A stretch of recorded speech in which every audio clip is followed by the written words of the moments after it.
Let's talk a little bit about complex post-traumatic stress disorder and growing up in a narcissistic family and what that can teach us about this current moment, right? Like, I like to think of CPTSD, especially as it relates to narcissistic parents. And so we all have narcissistic El Duce now controlling our lives in a way that we're not used to.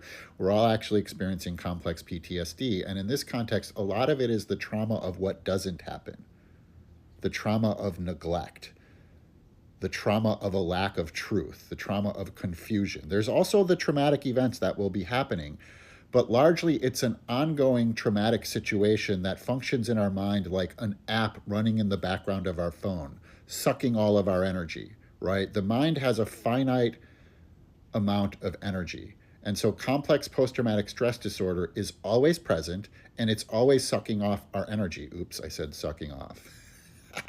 But anyway, it affects our memory, right? It affects our physical state. It affects literally everything, right? It puts us into fight or flight, freeze or fawn. And so all of these urges to leave platforms is a flight response, right? All of this kind of not knowing what to do is a freeze response. And so we have to all understand we are now being, we've been doing this for a long time, and our Black brothers and sisters have understood this for a very long time because they've been living this forever, that we're now living in an abusive situation with our government. We always have been, but this will be something very different, very much more present, very much more restrictive, very much more repressive, right? Very much more oppressive. But a lot of it is in what doesn't happen. A lot of it is invisible.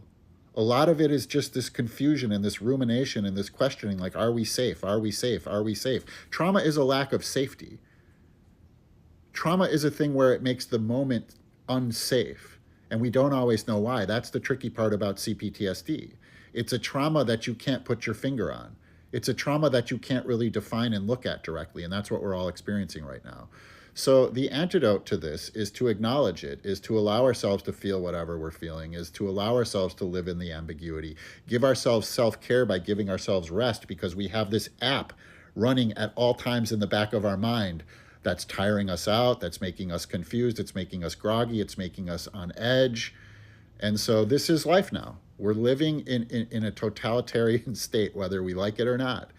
And so the wisdom of narcissistic abuse and how we deal with it and recover from it is now like escalated to a 15 out of 10, right? When it's your government doing it, when they're in control of laws and law enforcement and social media and all of the information streams, we're going to be living in a gaslit present and a confabulated past, right? They are going to rewrite history.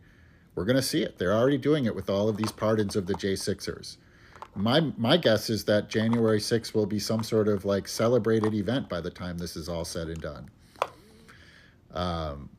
A narcissist confabulates. They change the past to meet their needs of the present. And when that narcissist is the president of the United States, it's a whole nother ballgame. And so be kind to yourself. Try to limit the ruminations. Remember that when we're ruminating and we feel that kind of spiral happening, that confusion, despair, whatever's spiraling in our minds, tell somebody. Get it out of your mind. What we don't want to be is trapped in our own minds alone dealing with this, because then the hamster gets on the wheel and it never gets off. Talk openly to people that can hear you, that can understand, that can validate, that can provide space and bear witness to our feelings. But this is what we're dealing with now.